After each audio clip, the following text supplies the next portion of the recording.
அக்காலத்தில் இயேசு தாம் வளர்ந்த ஊராகிய நாசரேத்துக்கு வந்தார். தமது வழக்கத்தின்படி ஓய்வு நாளில் தொழுகை கூடத்திற்கு சென்று வாசிக்க எழுந்தார். இறைவாக்கினர் எசாயாவின் சுருளீடு அவரிடம் கொடுக்கப்பட்டது. அவர் அதை பிரித்தபோது கண்ட பகுதியில் இவ்வாறு எழுதியிருந்தது: ஆண்டவருடைய ஆவி என்மேல் உள்ளது, ஏனெனில் அவர் எனக்கு அருள் பொழிவு செய்துள்ளார். ஏழைகளுக்கு நற்செய்தியை அறிவிக்கவும், சிறைப்பட்டோர் விடுதலை அடைவர், பார்வையற்றோர் பார்வை பெறுவர் என முழக்கமிடவும், ஒடுக்கப்பட்டோரை விடுதலை செய்து அனுப்பவும், ஆண்டவர் அருள் தரும் ஆண்டினை முழக்கமிட்டு அறிவிக்கவும் அவர் என்னை அனுப்பியுள்ளார். பின்னர் அந்த ஏட்டைச் சுருட்டி ஏவலிடம் கொடுத்துவிட்டு அமர்ந்தார். தொழுகை கூடத்தில் இருந்தவர்களின் கண்கள் அனைத்தும் அவரையே உற்று நோக்கியிருந்தன. அப்பொழுது அவர் அவர்களை நோக்கி, நீங்கள் கேட்ட இந்த மறைநூல் வாக்கு இன்று நிறைவேறிற்று என்றார்.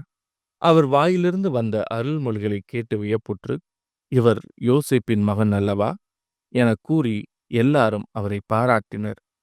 அவர் அவர்களிடம், நீங்கள் என்னிடம், மருத்துவரே, உம்மையே நீர் குணமாக்கிக் கொள்ளும் என்னும் பழமொழியைச் சொல்லி, கப்பர்நாகுமில் நீர் செய்ததாக நாங்கள் கேள்விப்பட்டவற்றை எல்லாம் உம் சொந்த ஊராகிய இவ்விடத்திலும் செய்யும் என கண்டிப்பாய் கூறுவீர்கள்.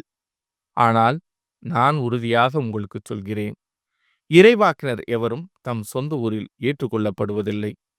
உண்மையாக நான் உங்களுக்கு சொல்கிறேன், எலியாவின் காலத்தில் 3½ ஆண்டுகளாக வானம் பொய்த்தது, நாடெங்கும் பெரும் பஞ்சம் உண்டானது. அக்காலத்தில் இஸ்ரேலரிடையே கைம்பெண்கள் பலர் இருந்தனர். ஆயினும் அவர்களுள் எவரிடமும் எலியா அனுப்பப்படவில்லை. சீதோனைச் சேர்ந்த சாரிபாத்தில் வாழ்ந்த ஒரு கைம்பெண்ணிடமே அனுப்பப்பட்டார்.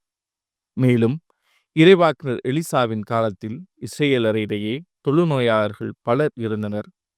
ஆயினும் அவர்களுள் எவருக்கும் நோய் நீங்கவில்லை. சிரியாவைச் சார்ந்த நாமானுக்கே நோய் நீங்கியது என்றார். தொழுகை கூடத்தில் இருந்த யாவரும் இவற்றை கேட்டபோது சீற்றங்கொண்டனர். அவர்கள் எழுந்து அவரை ஊருக்கு வெளியே துரத்தி அவ்வூரில் அமைந்திருந்த மலை உச்சியிலிருந்து கீழே தள்ளிவிட இழுத்துச் சென்றனர்.